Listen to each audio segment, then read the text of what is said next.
Est-ce que c'est bon pour vous, Vanessa? Tu peux me confirmer? Oui, pour moi, c'est bon. Bon, parfait. Ben, je te laisse y aller. Merci. Donc, notre école, elle est située donc, dans le département des Yvelines, dans la commune de Mantes-la-Jolie. Elle est composée de 14 classes avec un total de 225 élèves. Nous avons 22 éco-délégués qui sont élus. Donc, nous avons des éco-délégués au cycle 2 et au cycle 3, donc du CP au CM2, car on reste persuadé que d'intégrer les petits et les faire travailler avec les grands, eh bien, ça leur sert de modèle et que c'est quelque chose qui leur servira par la suite. Sachant que dans les éco-délégués, bien sûr, ce sont les plus grands qui sont les plus entreprenants. Mais voilà, c'est quand même une belle équipe. Donc, tout au début de notre projet, donc en plus de mettre en place un tas de choses, on ne savait pas trop comment faire avec nos éco-délégués. On a pu compter sur une grande aide de la part du mentor en transition qui est l'association Relais d'éco-école, qui nous a mis en relation avec un lycée agricole qui était déjà labellisé depuis 6 ans. Et ce sont donc les lycéens de ce lycée qui sont venus jusqu'à notre école pour présenter leurs actions et échanger avec nos éco-délégués, donc une sorte de petite formation. Eh bien, je peux vous assurer que nos élèves ont été vraiment ravis de cette rencontre et ils ont été immédiatement convaincus. Ils n'avaient qu'une hâte, c'était de commencer au plus vite leur rôle d'éco-délégué. Et puis l'an dernier, c'était nos éco-délégués à leur tour qui ont été formés des nouveaux éco-délégués d'une école voisine de la nôtre qui était en démarche de labellisation. Et je peux vous assurer que les échanges ont été absolument formidables pour tout le monde. Donc, au cours d'une année, nous avons 3 comités de pilotage qui sont assez importants. Ce sont des temps de réflexion collective.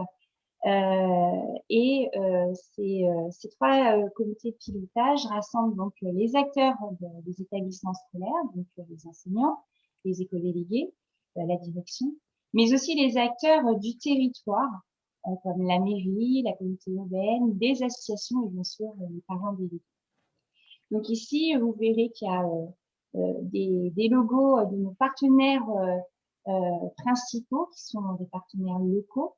Et vous verrez qu'au fur et à mesure qu'on va faire défiler pour la pointe, les logos vont réapparaître. C'est pour vous montrer que à chaque fois, on a eu besoin d'eux, en fait, pour monter des actions, parce qu'il faut savoir que j'insiste vraiment sur l'importance de s'entourer de partenaires, car sans eux, et faire tout seul un projet comme ça dans son coin, c'est presque impossible. Hein. Donc, il faut vraiment s'entourer de personnes, d'échanger au niveau des expériences. C'est vraiment précieux et c'est vraiment nécessaire. Donc, le début de notre aventure a commencé en 2018 avec un projet autour du thème des déchets. Donc, la plupart des activités pédagogiques que nous avons réalisées, eh bien, elles ont permis aux élèves de constater, de s'interroger par des mises en situation, comme ici Nettoyons la nature, sur les responsabilités de certains comportements humains. Elles ont permis aussi de découvrir de grandes étapes de la gestion des déchets, mais surtout des exemples au niveau des notions de tri, de collecte, de valorisation et de recyclage. Donc, grâce à toutes ces actions, nous avons été récompensés par l'obtention de 2 labellisations, Éco-École et E3D. Et puis, une copie ont choisi le thème de l'année d'après. Et là, ça nous est paru comme une évidence. On a choisi le thème, la thématique de l'alimentation. Donc, le lien entre justement le thème des déchets et celui de l'alimentation, ça a été de lancer le défi du pique-nique zéro déchet. Alors oui, là, vous allez me dire, nous n'avons pratiquement plus de déchets, puisque quand nous sortons, puisque nos élèves ont quasiment tous une petite boîte, et ils ont pratiquement tous leur gourde. Mais quand on observe bien, avec la photo du bas, le contenu de chacune de leurs boîtes de pique-nique, eh bien, on s'interroge inévitablement sur les déchets que cela a engendré chez eux à la maison.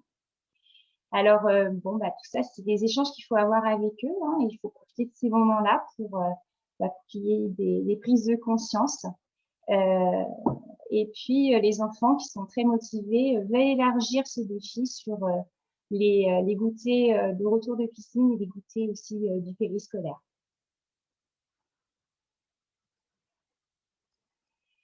Donc là, les cycles 2 sont allés visiter le musée de la Moisson, donc ici en partenaire avec le parc naturel régional du Vexin français. Donc j'ai bien mis les cycles 2 ici parce que c'est vraiment important pour vous montrer que même les petits peuvent faire partie d'un tel projet. Ils peuvent y participer, ils peuvent vraiment y comprendre et y apprendre vraiment beaucoup de choses. Donc là, dans ce musée, ils ont pu découvrir comment l'homme cultivait le blé, que l'on transforme ensuite en farine, avec lequel on fabrique du pain, c'est ce qu'ils ont expérimenté d'ailleurs. Et puis, en fin d'après-midi, après la cuisson, ils ont dégusté leur propre réalisation. Ici, ce sont nos 14 classes qui ont été visiter un magnifique potager avec des serres. La visite, elle a été guidée par un jardinier passionné, hein, au plus grand bonheur des enfants. Car nous avons tous senti épanouis par leur questionnement et aussi leur découverte de la journée. Et c'est d'ailleurs durant ce genre de visite que les élèves se rendent vraiment compte de la provenance des aliments, hein, qu'ils voient seulement leur assiette ou même parfois que en magasin. Donc, en tous les cas, ils ont été épatés de découvrir autant de choses ce jour-là. Et puis dans nos jardins potagers, bah aussi ça pousse, hein, car dès la première année de notre projet, nous avons eu la chance d'avoir obtenu par la mairie 2 magnifiques carrés potagers qui permettent à nos élèves d'expérimenter, de réaliser leurs semis, leurs plantations et de les récolter. Donc, souhaitant sensibiliser nos élèves sur le gaspillage alimentaire, chaque classe a bénéficié d'une intervention d'un animateur spécialisé. Donc, il faut savoir aussi s'entourer d'animateurs extérieurs. Donc ici, c'est un animateur de la communauté urbaine et qui a organisé ce qu'il appelle une disco-salade avec des fruits invendus qui ont été récupérés dans l'intermarché de notre ville. Donc là, les élèves ont réalisé une énorme salade de fruits avec des fruits abîmés en prenant conscience que même si les fruits sont moches, ils peuvent encore être bons à manger. Et ils se sont tous régalés. Donc ici, c'est les cycles 3 qui ont fait la même opération en réalisant des smoothies. Donc on peut les voir ici éplucher les fruits et les couper eux-mêmes pour ensuite les mixer dans les blenders. Et en tout cas, ils ont l'air contents du résultat. Et dans le même concept, eh bien, nous, les professeurs, on a réalisé une grande salade de fruits géante pour la mettre en vente à la buvette de notre loto, organisée l'an dernier, juste avant le confinement. Et cette opération a vraiment sensibilisé les parents. On a vraiment beaucoup parlé ensemble. Ils ont trouvé l'idée plutôt excellente. Et puis, ça a remporté un grand succès en plus parce que tout s'est vendu. Donc là, durant la semaine du goût, on a souhaité que l'enfant se questionne sur les modes d'alimentation et de consommation. Ici, les élèves du cycle 2 ont entièrement confectionné un petit déjeuner équilibré où ils ont pu découvrir la transformation des aliments.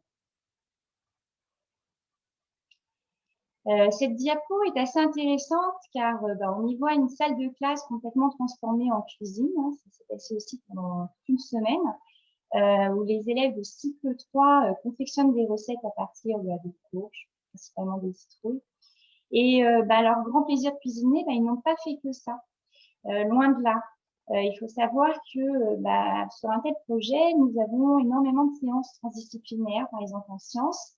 Et bien, en évidant les citrouilles, nous avons récupéré les graines pour en étudier la germination, puis ensuite les planter dans le potager. En maths, nous avons abordé la proportionnalité avec les recettes. Nous avons abordé également les mesures, en se servant d'outils de mesure tels que la balance, le verre doseur, la cuillère à mesurer. Les enfants ont abordé les fractions en coupant les parts de gâteau. J'ai même des élèves qui ont dit, mais maîtresse, des maths, on en fait tout le temps, en fait. Donc, ils se rendent compte aussi comme ça. Et puis, ils se sont entraînés à rendre la monnaie aussi pour être à l'aise parce qu'ils ont rendu eux-mêmes leur réalisation dans la cour de l'école. En étude de la langue, des élèves m'ont observé réaliser une soupe de légumes. Ils l'ont noté, ils ont noté la procédure de préparation. Ils ont ensuite verbalisé, qu'ils ont ensuite rédigé. Et puis en numérique, eh bien, ils se sont entraînés en traitement de texte, en saisissant la recette et en réalisant une petite affiche pour la vente de leur gâteau. Donc c'est un petit peu la magie de ce genre de projet qui est à la fois créatif et positif pour l'élève puisqu'il il favorise son implication et sa motivation, il le responsabilise et bien sûr ça enrichit ses apprentissages. Dans notre partenariat avec la mairie et notre restaurant scolaire Elior, on a eu la chance d'avoir une diététicienne qui est venue donner des explications sur la conception d'un menu équilibré. Et puis, on nous a proposé d'élaborer quatre menus pour les mettre à la cantine. Donc, toutes les classes ont travaillé sur les menus et puis chaque élève a pu se rendre compte que c'était pas évident en fait d'allier la gourmandise avec l'équilibre alimentaire. Mais bon, on a quand même réussi à faire un petit quelque chose. Donc, de ce partenariat, la cantine a été équipée d'une table de tri, en fait. Hein, vous pouvez voir sur la première photo où les éco-délégués guident les autres élèves. Et sur la deuxième photo, on peut voir que les animateurs du projet scolaire aident pour vous expliquer qu'un projet tel que ça, tout le monde est impliqué. C'est vraiment un travail d'équipe. Donc après, les déchets biodégradables sont ensuite mis dans un petit bioseau pour ensuite être déposés dans le compost. Donc on voit aussi l'apport des déchets dans le composteur. Donc le composteur, si on a voulu vraiment en mettre un dans l'école, c'est pour que les enfants, en plus de voir la décomposition naturelle, c'est aussi pour leur montrer que ça fait beaucoup moins de déchets dans la poubelle des ordures ménagères. Et enfin, sur la deuxième photo, on voit les élèves entretenir le compost en l'aérant, même si ça sent pas très bon, ils aiment bien s'en occuper. Merci beaucoup Vanessa pour cette présentation. Je vais donc arrêter le partage d'écran. Maintenant, ce que je vous propose de faire, je vais mettre dans la conversation du coup le lien vers l'application Mural pour que vous puissiez en fait réagir en un mot ou même en plusieurs si vous le souhaitez à la présentation de Vanessa. Donc là, je vous envoie le lien dans la conversation. Vous ouvrez Converser comme vous savez en bas et vous avez accès au lien. Vous rentrez, vous mettez un petit pseudo si vous le souhaitez et comme ça, vous pouvez double-cliquer pour ajouter un post-it et écrire dessus directement pour réagir. Je vais vous partager le tableau pour voir un petit peu les réactions de chacun, chacune. Hop. Voilà, normalement, là, vous voyez du coup, le tableau. Allez-y, je vous laisse. C'est vraiment votre espace d'expression. Vous avez, voilà, je pense, 4-5 minutes pour que chacune, s'il le souhaite, puisse ajouter un mot, voilà, ou une phrase, bien sûr, en réaction à cette pratique pour que ça constitue un nuage de mots. N'hésitez pas voilà, à changer de couleur aussi si vous voulez que ça fasse quelque chose de sympathique. Alors, je vois déjà transversalité entre disciplines, ça en effet, hein, c'est un élément fort du projet de Vanessa. Super dynamique. Oui, ça, je pense que je vois déjà une question. On pourra revenir après directement dans le chat. Est-ce que toute l'équipe pédagogique est impliquée? On pourra après en discuter. Dynamique.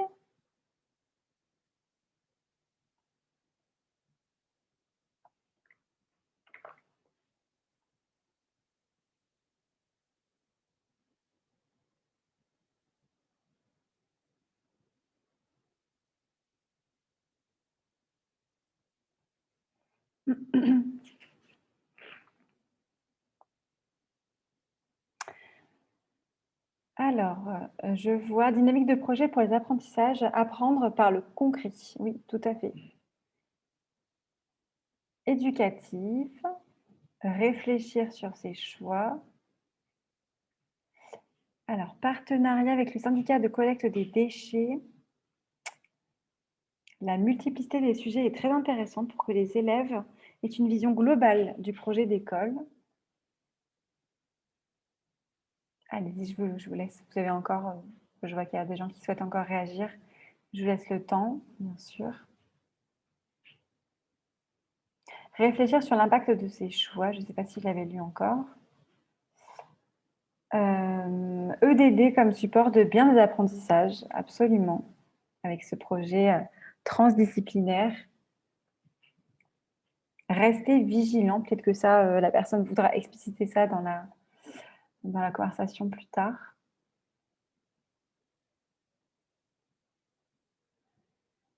Lien entre les élèves et les enseignants, j'imagine, oui, tout à fait.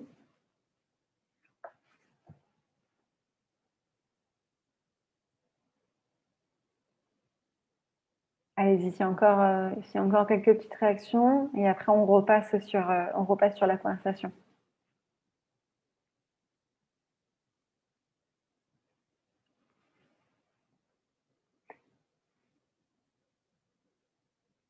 Sensibilisation globale, consommer mieux, tout à fait. Il y a plein de réactions, c'est chouette.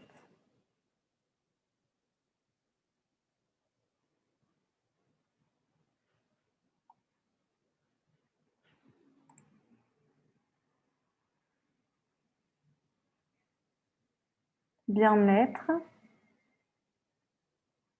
Super, allez-y. Je vois qu'il y en a encore, il y a encore 2-3 personnes actives sur le mural.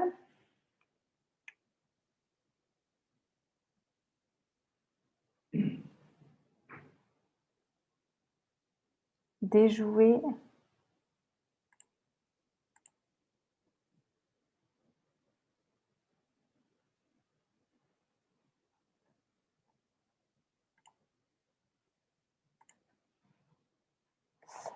Déjouer les forces contraires au projet. Oui, tout à fait. Bon, je pense qu'on va pouvoir repasser du coup sur la conversation Zoom pour passer à la partie questions-réponses. Alors, donc là, je vous invite à laisser laisser le mural de côté, sachant que ce sera enregistré, ne vous en faites pas. Revenez sur la conversation Zoom et on va pouvoir passer à la partie de questions-réponses. Alors, il me semble que sur le mural, il y avait une question, peut-être qu'on peut commencer par ça. Donc, une personne qui demandait est-ce que toute l'équipe pédagogique est impliquée? Donc, je ne sais pas si cette personne souhaite peut-être apporter des compléments à sa question. Et sinon, je laisse Vanessa rebondir.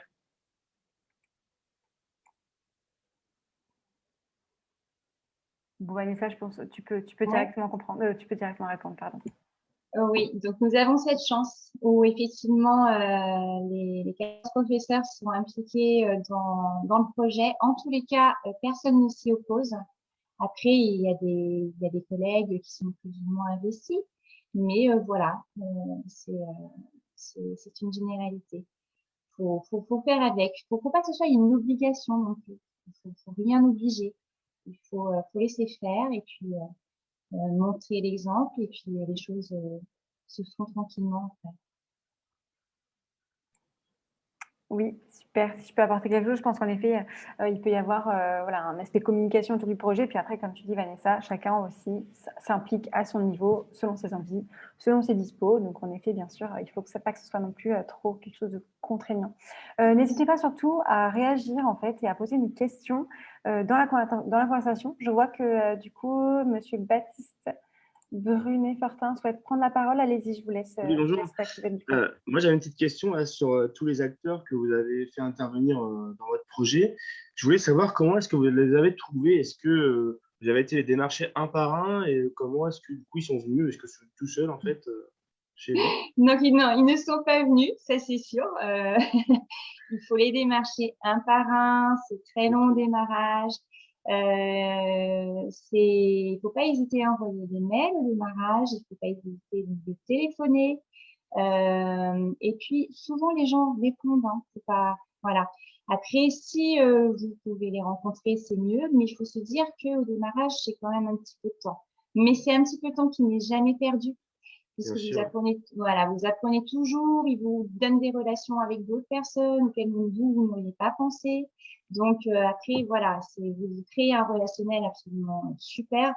Donc ce n'est jamais du temps de perdu par rapport à ça. Mais non, c'est quand même à D'accord. vous d'aller les démarcher Ok. Et au est-ce qu'il démarrage. il existe un espace, j'ai envie de dire, collaboratif où en fait chaque établissement, enfin chaque projet pourrait du coup dire, ben voilà, moi il y a tel intervenant qui est venu chez moi, donc en fait, et si tout le monde fait ça, peut-être que ça pourrait donner directement un espace enfin, plus facile en fait, où chercher les acteurs en fait, vu que tout le monde va aller chercher à droite à gauche, ça éviterait qu'en fait chacun de son côté appelle 1000 acteurs. Ça permettrait à ce que chacun trouve directement le bon acteur en fonction de ce qui lui correspond. Est-ce qu'il existe ce genre de plateforme ou d'espace collaboratif? Alors, déjà, là, vous êtes dans un forum où tout à l'heure, vous pourrez aller voir tous les partenaires qui pourront vous aider sur pas mal de choses. Après, par rapport à ce que je vous ai proposé tout à l'heure dans la présentation, il faut quand même travailler particulièrement avec des acteurs locaux. Oui, Là, vous n'avez pas trop le choix, en fait. D'accord? Et puis, il faut effectivement s'entourer de personnes qui ont déjà de l'expérience de se renseigner quelle est l'école qui a déjà été labellisée, aller les rencontrer, vous verrez qu'ils seront vraiment ouverts pour vous montrer ce qu'ils ont fait, pour échanger avec vous. Enfin, nous, c'est ce qui se passe et c'est ça aussi qui est magnifique, vous voyez, oui, c'est vrai. d'échanger tous ensemble. Ah, Oui, ça, il faut justement. surtout pas hésiter. Il faut surtout pas hésiter. Très bien. Ok, merci beaucoup. Je vous en prie. Si je peux juste compléter, je pense que voilà, Vanessa a tout dit déjà, en effet, s'entourer de partenaires locaux, que ce soit la collectivité, donc la commune, voilà, sur laquelle votre établissement scolaire et les parents d'élèves, voilà, enfin, les associations locales, et après aussi peut-être aller chercher vers des réseaux associatifs au niveau voilà, de notre région. Par exemple, je ne sais pas si vous avez connaissance du GREN notamment, qui est un réseau qui va regrouper plein d'acteurs et qui peut vous justement diriger vers des acteurs pertinents. Voilà. Après, n'hésitez pas à faire appel aussi à ce genre de réseau, ou si jamais votre établissement scolaire est dans le programme éco-école, en l'occurrence, du coup, dont je suis la référente Île-de-France, n'hésitez pas aussi à vous tourner vers ces acteurs-là qui peuvent être ressources. Voilà, si je peux juste rajouter un petit mot. Alors, je vois qu'il y a une question dans le chat. Comment motiver les lycéens à consommer plus équilibré local? Alors, je ne sais pas si Vanessa, tu souhaites réagir par rapport à ça, je t'en prie. Alors déjà, équilibrer, bon, ça c'est un travail que vous pouvez faire avec eux en classe, notamment alors, en lycée, après tout dépend ce que c'est comme lycée. Local, alors j'ai assisté la semaine dernière à un copine d'un lycée justement qui ont pris l'alimentation et eux ils sont alors l'avantage du lycée c'est que les éco-délégués sont vraiment acteurs. Donc, ils peuvent aller eux-mêmes interviewer les gens, ils peuvent eux-mêmes apporter des idées, ils peuvent eux-mêmes présenter des choses plus qu'en primaire, même si en primaire, le cycle 3 commence à bien se débrouiller. Mais là, tout ce qui est local, c'est vraiment un travail avec le chef de cuisine ou le restaurateur. Tout va dépendre comment le restaurant scolaire est géré. Du coup, voilà, c'est ce que je peux dire. Mais faut surtout pas hésiter à se mettre en relation avec des lycées qui ont déjà pris le thème de l'alimentation ou des ODD qui correspondent justement à ce thème. Parce que je suis sûre qu'il y a des choses qui sont déjà mises en place. Il y a de plus en plus de mères en plus qui se battent pour que les cantines deviennent vraiment du circuit court. Donc là, oui, il faut vraiment essayer de trouver et je pense que les lycées agricoles sont vraiment bons par rapport à ça. Donc, si vous voulez vraiment avoir des renseignements par rapport à ça, je pense qu'il faut essayer de contacter le lycée agricole qui est le plus proche du vôtre.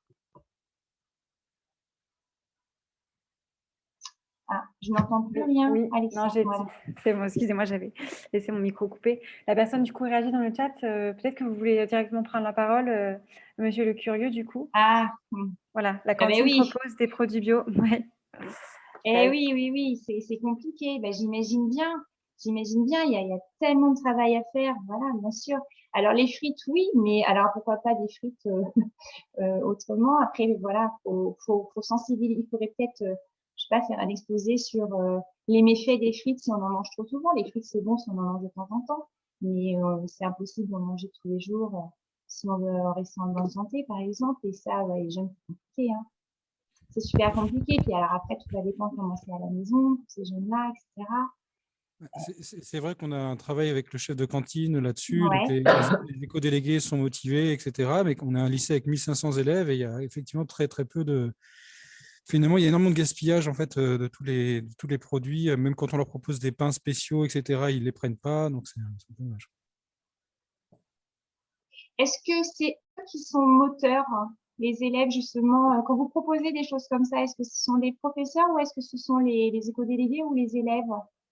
Les éco-délégués en tant que tels, ils sont moteurs, ils sont pour faire des projets comme ça. Après, ça représente qu'une fraction, on a quand même 80 éco-délégués, mais Ouais. sur 1500 élèves, bon, voilà. Ouais. Ah oui, non, c'est absolument pas facile, hein. J'imagine que donc ouais, c'est à creuser. Moi, enfin, j'ai pas réfléchi sur cette idée. Je pense qu'il y aurait des tas de choses à faire, mais là, je peux pas vous répondre tout de suite comme ça. T'as des idées, Agnès, par rapport à ça? C'est oui, oui, parce que en fait, votre problème, c'est que 80 éco-délégués sont moteurs et du coup, ils doivent s'épuiser parce qu'ils voient que ce qu'ils mettent en place n'est pas adhéré par les autres. C'est ça? Bah, c'est ça, et en même temps, après la direction, comme ils voient que les élèves rejettent tout ça, en fait, ils vont pas forcément mettre en place les choses non plus, quoi. Ouais, ils se disent ça n'a pas marché, donc on arrête. Hmm. Ouais. Ah oui, non, mais c'est sûr, hein, c'est loin d'être évident, hein. Mm. Ouais, ouais, je comprends.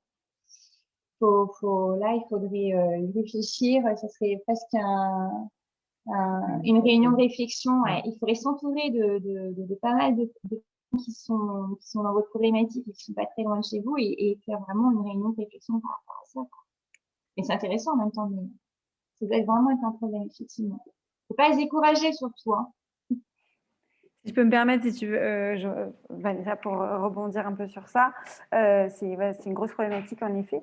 Et je te rejoins sur le fait peut-être de s'appuyer donc sur les éco-délégués déjà, hein, Monsieur le Curieux, même si c'est ce que vous faites déjà. Et je pense que ça a un gros impact au long terme, voilà, comme effet boule de neige, quand les camarades voient du coup les élèves qui vont travailler sur ça, qui vont peut-être aussi en effet s'appuyer sur eux. J'imagine peut-être c'est déjà ce que vous faites, mais faire de la communication, de la sensibilisation, leur faire regarder des documentaires, je ne sais pas, des choses comme ça, vraiment pour les sensibiliser à ça. Peut-être organiser des visites dans des fermes, comme l'évoquait Vanessa, justement. Après, voilà, c'est déjà des choses que vous faites. Malheureusement, en effet, on n'est pas sur la même échelle entre une école et un lycée, bien sûr, et ce n'est pas forcément, du coup, les mêmes problématiques. Mais oui, j'ai envie de vous dire, en effet, tenez bon et peut-être qu'au fil du temps, ça prendra. Il ne faut pas, en effet, s'attendre à ce qu'il y ait des résultats forcément immédiats, mais on espère bien qu'au fil du temps, ça prendra. Est-ce qu'il y a une autre personne qui souhaite réagir? Ah, je vois que... alors, une personne du coup du SMICTOM de Sologne qui dit: connaissez-vous le jeu de plateau éco-coopératif créé par Éco-École? L'utilisez-vous? Vanessa, du coup. Non, je ne connais pas. Je le vois circuler depuis maintenant 1 an et demi. Enfin, je ne vois pas circuler comme ça. Je le vois circuler sur mes mails. Mais non, je ne connais pas. Je n'utilise pas. Je pense que je m'y mettrai, mais voilà. Je ne peux pas vous répondre par rapport à ça, désolée. Par contre, toi, Alexia, par rapport à ce jeu, tu connais bien. Tu peux répondre. Oui, est-ce que cette question aussi, du coup, Lorraine, était dirigée vers Monsieur Le Curieux également? Parce que c'est vrai que c'est un jeu qui s'adresse davantage en fait aux élèves à partir du cycle 2 et qui peut être utilisé justement notamment dans la formation des élèves éco-délégués, qui peut être assez pertinent pour leur faire justement simuler une année de projet, voilà, pour les aider justement à se projeter sur ça et se mettre en condition. Et il se trouve en fait que c'est sur l'alimentation notamment. Donc, en effet, c'est intéressant, je pense, bon, à la fois pour toi, Vanessa, mais plus pour les élèves les plus âgés, entre guillemets. Et aussi, voilà, ah oui, donc Lorraine nous dit qu'elle nous a transmis, du coup, dans le fil de conversation, la photo, en fait, de l'alimentation. Je ne sais pas si je peux l'ouvrir, pour le coup. Mais oui, oui, tout à fait, hein, c'est un très bon outil. Moi, je ne dirais pas le contraire. Si jamais vous souhaitez avoir des informations par rapport à ça, n'hésitez pas en effet à contacter du coup l'Equico-École. Donc voilà, en l'occurrence, vous vous rendez sur. Je vous écris du coup le lien de notre site. Mais en tout cas, n'hésitez pas. Et puis, si jamais vous êtes intéressé par cette formation des éco-délégués via notamment cet outil, n'hésitez pas à nous contacter. Est-ce qu'une autre personne souhaite, parce que là, on va devoir s'arrêter à 10, la session va se couper. Est-ce que vous avez d'autres questions à poser à Vanessa par rapport à la pratique, voilà, vraiment inspirante qu'elle vous a présentée? N'hésitez pas à écrire sur le chat, n'hésitez pas à lever la main. Voilà, en tout cas, c'est un espace qui vous est réservé, donc n'hésitez pas.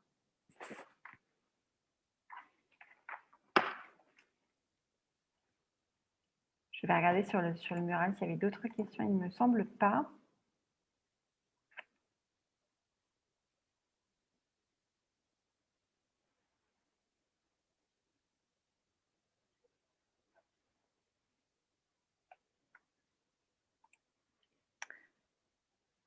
Quelqu'un souhaite prendre la parole? Bon, bah, écoutez, on a été plus efficace, en tout cas en termes de temps, que la dernière Oui, session. excusez-moi. Ah, allez-y, je vous Oui, en en prie. fait, c'était pour ça, pour des conseils pour l'utilisation des composteurs. Parce que nous, on a des composteurs actuellement au lycée, mais on utilise uniquement avec des feuilles, en fait, que les agents mettent dans les composteurs. Et on aimerait bien mettre des déchets plus organiques, peut-être, pour pouvoir vraiment faire du compost, en fait. Pour l'instant, ça fait juste des feuilles sèches. Donc, est-ce que vous avez des conseils éventuellement pour quels Donc, déchets et comment faire le tri de déchets par rapport à ça? oui, donc en fait, le compost, il faut autant d'azote que de carbone. Donc là, avec les feuilles mortes, vous mettez que du carbone, donc ça ne pourra pas vraiment fonctionner. Il va falloir mettre un petit peu plus de déchets, d'épluchures de légumes, par exemple, des choses comme ça. Donc, si vous n'avez pas la possibilité de le faire, enfin, oui, c'est du lycée, donc c'est pas pareil que nous, les petits. Parce que moi, je vois avec le lombricomposteur dans la classe, les enfants prennent le bioseau à la maison et demandent à leurs parents de me ramener des déchets organiques, par exemple. Et puis, voilà, ça fonctionne très bien. Donc, est-ce que vous triez déjà ou pas à la cantine? Alors, la cantine, on trie entre organique et non organique, on va dire, mais c'est dans l'organique, il y a tout, il y a la viande, etc. Donc, ça pose peut-être Alors, aussi que, voilà. évitez de mettre tout ce qui est viande, sauce, poisson, etc. Il faut vraiment éviter, parce que ça va faire venir des rats. D'accord? Donc, vous pouvez mettre les sopalins, enfin, les petites serviettes en papier. Le pain, faut l'éviter aussi, parce que le pain, ça marche vraiment que quand il est bien sec. Donc, quand on le met à la cantine, il est pas sec du tout. Donc, voilà, c'est pas très bien. Mais par contre, tout ce qui est les restes de haricots verts, enfin, tous les restes de fruits et de légumes, sans hésiter. Par contre, ne mettez pas les agrumes non plus. Voilà. Et alors après, le compost, c'est pareil. Hein, il faut le remuer de temps en temps. N'hésitez pas à mettre aussi les coquilles d'œufs. Vous pouvez y mettre si vous le sentez trop humide, vous pouvez y mettre des boîtes d'œufs que vous coupez en petits morceaux. Comme ça va imbiber l'humidité.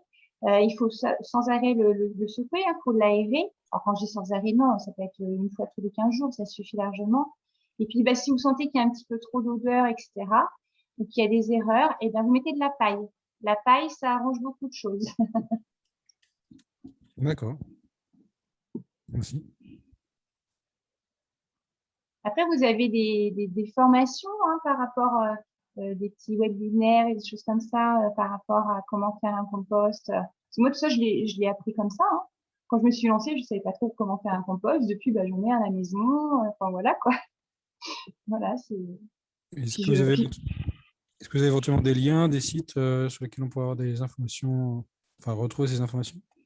Ben, en fait, moi, je suis inscrite à l'association qui est le relais d'éco-école du Menton de Transition, qui, eux, organisent des petites conférences. Je me suis inscrite à la newsletter et puis bah, les conférences, dès qu'il y en a une qui m'intéresse, au niveau du thème, bah, je m'y inscris. Donc, cherchez dans votre commune, parce que c'est mieux de faire local, parce que des fois, vous pouvez, bon là, on peut pas, on est tous en visio, mais après, si vous pouvez rencontrer des gens, c'est absolument super.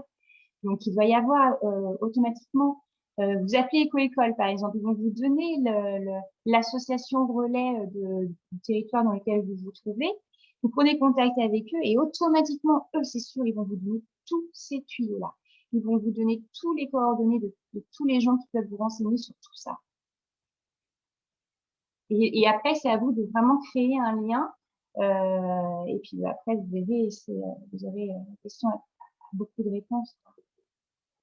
Ok, bah, merci beaucoup. Mais je vous en prie, j'espère que ça marchera.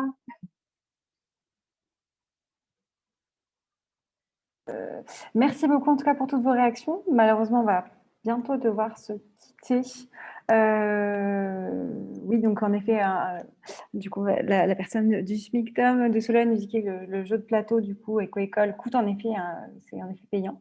Et on peut se le procurer auprès de la MGEN, des sections de la MGEN. Donc, de toute façon, pour tous ces renseignements autour d'éco-école, comme l'évoquait Vanessa, du jeu coopératif également que nous proposons pour la formation des éco-délégués, n'hésitez surtout pas en fait, à aller sur notre site. Vous avez en fait les contacts de chaque chargé de mission pour chaque en fait, territoire. En l'occurrence, pour l'Île-de-France, c'est moi, Alexia Surzac. Donc, n'hésitez pas à retrouver mes contacts directement sur le site. Et puis, voilà, je vois qu'il y a des personnes aussi qui ont mis Iseut de l'assaut Latitude qui met des contacts pour le réseau de compost citoyen. Ça, c'est très intéressant aussi. Donc, n'hésitez pas en effet à vous rapprocher de ces réseaux-là qui sont vraiment une mine d'informations et qui peuvent vous proposer des formations et des ressources par rapport à tout ça. Voilà, je vous remercie malheureusement à devoir se quitter. Je vous remercie beaucoup en tout cas pour votre participation et vos réactions. Et puis, je vous souhaite une bonne continuation sur cette journée. Donc, peut-être que vous êtes, en effet, vous continuez peut-être cet après-midi avec la participation au temps d'échange avec Nicolas Hulot et les éco-délégués et peut-être aussi au stand partenaire. Donc, merci beaucoup en tout cas pour votre participation.